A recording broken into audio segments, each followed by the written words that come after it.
السلام عليكم ورحمة الله وبركاته. حلقة جديدة بعد ماتش المصري وشوية كلام في الكورة والفنيات أخيرا، يعني بعيدا عن الدوشة المثارة الفترة الأخيرة. بس قبل ما نبدأ الكلام على ماتش كالعادة آخر سنتين، لازم نتكلم على المجزرة اللي حاصلة في غزة والإبادة الجماعية اللي بيتعرض لها أهلنا في قطاع غزة بعدد رهيب من الشهداء، معظمهم من النساء والأطفال والناس الكبار في السن والعزل ومجزرة العالم كله بيتفرج عليها بقالنا سنتين دلوقتي، ولا نملك ليهم إلا الدعاء. ربنا يتقبل دعائنا ودعائهم ويرفع عنهم وينصرهم ويثبتهم ويشفي مريضهم وجرحهم ويرحم شهدائهم. كلام كتير قوي على لسان الواحد، بس يعني ولا ألف فيديو ممكن يحكي يعني. الزمالك بعد فترة توقف دولي، وبعد أول فترة توقف بتكتمل فيها قوام الفرقة، الملاحظ يعني ان المشروع اللي احنا بنتكلم فيه مشروع المدير الرياضي بشكله الجديد اللي بيتقدم تقريبا يعني في داخل الزمالك لأول مرة في التاريخ. يعني فكرة مدير رياضي تحت إشراف مجلس إدارة ومنتخب. الزمالك أصلا ما كانش ليه مجالس إدارة منتخب عشان نتكلم، يعني كان النادي ما كانش فيه حاجة اسمها مجلس إدارة منتخب إلا لو كان فيه مرتضى منصور آخر 20 سنة من 2005. ففكره وجود مجلس واختيار شخص يدير، والشخص ده بيختار مدير فني، والمدير الفني بيجي يختار مع المدير الرياضي لعيبه، بيتكلم في مشروع حاجه اول مره تحصل، ومش باكبر ميزانيه ومش باكبر قدرات لعيبه في الدوري يعني. فبالتبعيه كان لازم يفضل جزء من فكره الجمهور الزمالك اللي هو اصل المشروع، لان الفارق بين الزمالك وكل الانديه التانيه في مصر هي مسانده جمهوره يعني. فكان لازم يبقى فيه صبر شوية من الجمهور ومن الإدارة على فكرة المشروع. فما بالك بقى إن الفرقة نفسها ما كملتش، يعني أبرز صفقات الفرقة اللي هي خوان بيزيرا وصل بعد بداية الدوري. يعني هو بدأ يلعب مع الفرقة من تاني ماتش المقاولين، الشوط التاني. فبالتالي فترة الإعداد ما حضرهاش الفرقة، يعني الفرقة ما كملتش كاملة فيها يعني. عدي الدباغ وصل متأخر، خوان بيزيرا وصل متأخر. كان في حاجات كتيره جدا تقدر تقول انها كانت ناقصه، يعني الفريق ما عملش فتره اعداد كامله بلعيبته. الراجل قال لك انا عملت 4 اسابيع وكعمله فريق غير مكتمل.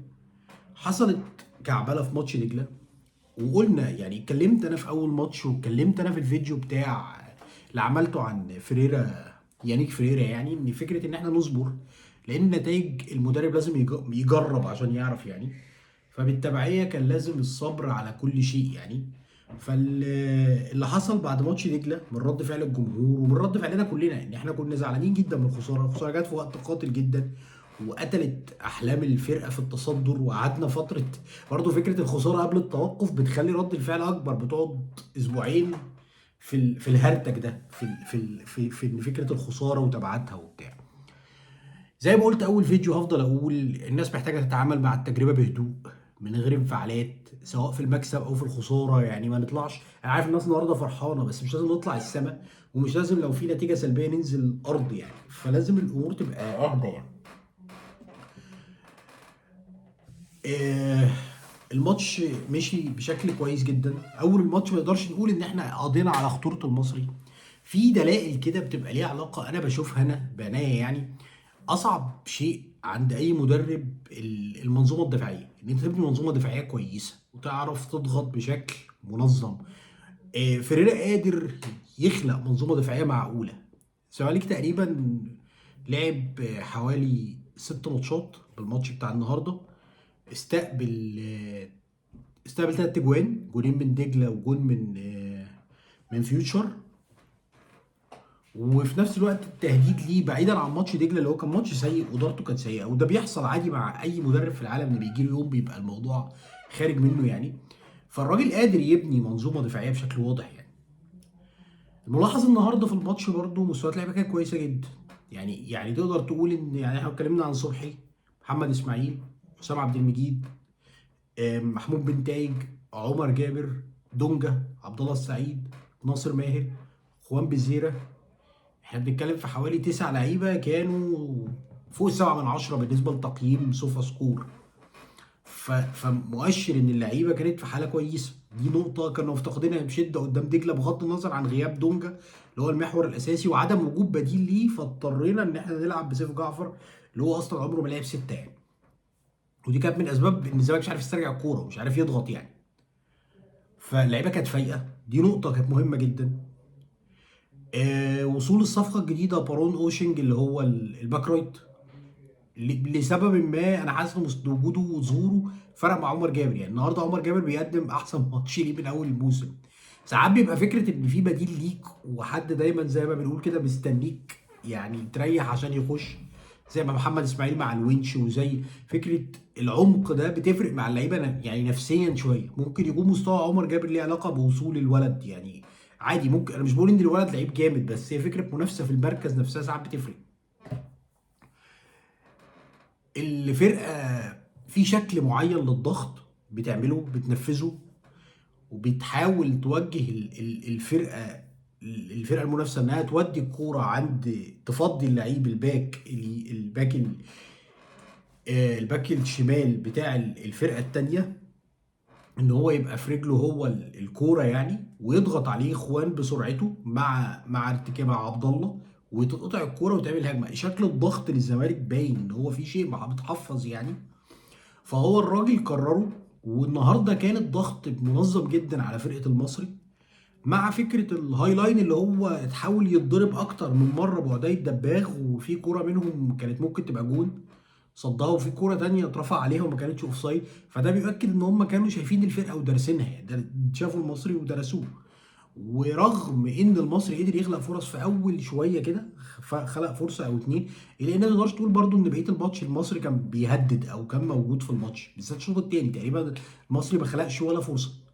ده برضو شيء كويس. اللي انا بشوف ان الدفاع الكويس اللي بيخليش الحارس المرمى بتاعك يختبر، ده الدفاع كويس. يعني فكره ان انت بتدافع وبيجي عليك والجون عمال يطلع والجون عمال يطلع او الكوره بتيجي في العارضه، ده مش دفاع كويس. الدفاع الكويس اللي يمنع الخطوره خالص. فانا شايف ان الراجل قدر يعمل كده، وقدر يعمل كده في 4 ماتشات من السته مثلا، او 5 ماتشات من السته. فده مؤشر برده كويس ان هو قادر يخلق منظومه. مردود عقدية الدباغ لسه بعيد من يعني، هو تقريبا عقدية الدباغ وادم كايد هم تقريبا اللي اقل اتنين كانوا في ال 11 لعيب النهارده. آه انا برضو شايف ان الناس عقدية الدباغ ما يعتبرش جايب برقم كبير، وفي نفس الوقت هو مش واخد مكان اجنبي. ففي وقت معانا ان عقدية الدباغ اللي هو المفروض الهداف التاريخي لمنتخب فلسطين الحبيبه يعني، ان هو يظبط. بس هو لحد دلوقتي انا شايف ان عقدي المفروض عنده احسن من كده يعني، او احنا مستنيين منه احسن من كده يعني. النهارده بنتايج عمل ماتش كويس جدا على المستوى الدفاعي، رغم ان دي مش اقوى مش اهم نقط قوته يعني. عمل ماتش ممتاز على المستوى الدفاعي، وعلى المستوى الهجومي كان متواجد. وفي كوره كده اتعملت الشوط الاولاني مع عبد الله السعيد وكان بيتقدم، عمل ماتش مثالي تقريبا للباك الشمال يعني، يمكن احسن ماتش لبنتايج من اول موسم. كنا بننتقد بنتايج على فكره ان هو مش مؤثر هجوميا، ساعات بيتسبب في اهداف دفاعيه. النهارده كان اهم نقط قوه المصري وعبد الرحيم دخمو، وقدر بنتايج يسيطر عليه بشكل كويس جدا ويقدم ماتش ممتاز الحقيقه. محمد اسماعيل برضو وجوده النهارده كان كويس، وكان عنده القدره ان هو يخرج بالكوره ويعرف يطلع، وعنده القدره ان هو يرقص ويطلع يعني المفروض ان ده ستايل مدافع فرقه كبيره. بس مش تقييم نهائي، بس انا شايف انه عمل ماتش كويس يعني. شايف ان محمد اسماعيل عمل ماتش معقول جدا جدا يعني. طبعا الماتش الاهم كان لحسام عبد المجيد اللي تقريبا كان المستوى اتحول بقاله فتره كبيره، بس هو احد ابرز نجوم الفرقه النهارده يعني. في نقطه برضو اللي هي شيكو بنزا متعاقب يعني، متعاقب. السبب انا مش حابب اقوله قوي، انا عارف السبب يعني. والموضوع مش فكره تاخير وحاجات كده، لا هو في مشكله كده والراجل متعاقب. وانا شايف ان اي عقاب على اي لعيب في الفرقه ده شيء كويس يعني. اي شيء فيه عقاب على لعيب في الفرقه ده شيء كويس، لان الفرقه محتاجه يتسيطر عليها، محتاجه يبقى ليها خطوط حمراء، ويبقى ليها امور معرف ما تتخالفش. المفروض يعني المفروض ما تتخالفش. المفروض ان انت بتحط، لان انت ما عندكش سوبر ستار في الفرقه. طبعا مع احترامنا الشديد اللي قدمه بيزيرا النهارده، ان هو قدم ماتش رائع رائع على مستوى المراوغه ومستوى صناعه الفرص ومستوى التواجد الهجومي. انا شايف ان هو كان ممتاز جدا. فانا شايف ان وجود خوان يعني كان ان هو رغم وجود خوان برضو اللي هو كنجم الفرقه يعني، لان انت محتاج تفرض الانضباط ده. ففكره ان حد يقول طب هو فين طب هو مش فين، لا انا شايف ان اللي القرار اللي ياخده المدرب بالاشتراك مع مدير الكوره يعني للعيب يمشي لان الانضباط ده على المستوى البعيد هيفرق جدا مع اوضه اللبس ومع الفرقه يعني. نرجع لخوان بيزيرا اللي قدم ماتش ممتاز جدا على مستوى صناعه اللعب وعلى مستوى اللمسه اللي عملها في الجون الثاني، حاجه عظيمه جدا. والاوفرلاب اللي عمله مع عمر جابر، يعني هو عمر جابر لو ظبط الحته دي هيبقى الموضوع الجبهه دي هتبقى حلوه جدا، وهتخف الضغط على الجبهه الثانيه وتدي مساحه لاي حد في الناحيه الثانيه ان هو يتالق يعني. من الارقام برضو الملفته جدا ان عبد الله السعيد اكتر لعيب في الزمالك ويمكن اكتر لعيب في الفرقتين لمس الكوره 78 مره. عبد الله عمل ماتش كبير جدا. عبد الله من يعني هو لحد دلوقتي هو ترمومتر اداء الفرقه، والفرقه بتخرج عليه، وهو نجم الفرقه في فكره صناعه اللعب وفكره في حاجه كانت واضحه جدا كمان ان الكوره ما بتتحضرش كتير عشان تتنقل لبتزيرا الناحيه الثانيه مره واحده بشكل كانت الناس بتتكلم فيه كتير. فكره ان خوان بيزيرا يكون هو اللي بتنتهي عنده الهجمه بعد ما بتفضي له مساحه، دي برضو اتكررت النهارده اكتر من مره في اكتر من كوره. فده برضه مؤشر برضو على شغل المدرب. في النهايه انا شايف ان حتى فكره فرز اللعيبه لسه الموضوع واخد وقت، يعني لازم الناس يبقى عندها تقبل للشكل الكويس والشكل الوحش لحد ما الامور تظبط وتبقى في تراك واضح. الماتش الشهر ده لحد التوقف الدولي هنلاعب جونه، هنلاعب اسماعيلي، هنلاعب الاهلي.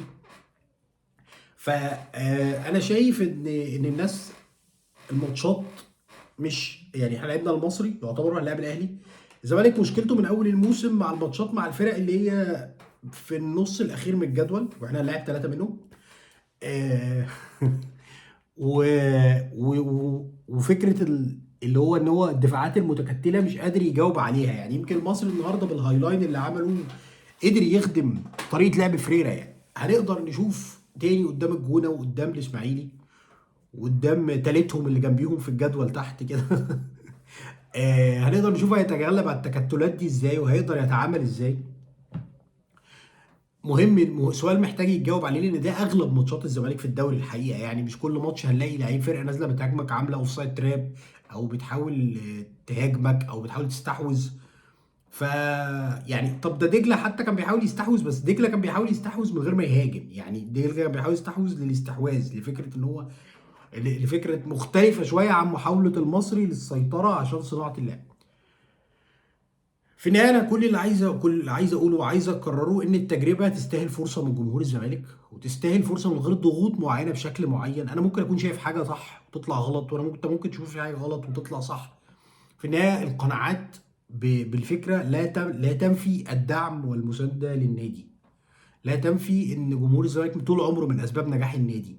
والنادي في الضائقه الشديده اللي مرت بيه اخر 3 سنين من 23 و24 ودي 25، الضائقه الماديه والضائقه خروج نجومه وخسارته لعيبته وخسارته من مشاركه في افريقيا، محتاج وقوف جمهوره جنبه مهما كانت الظروف.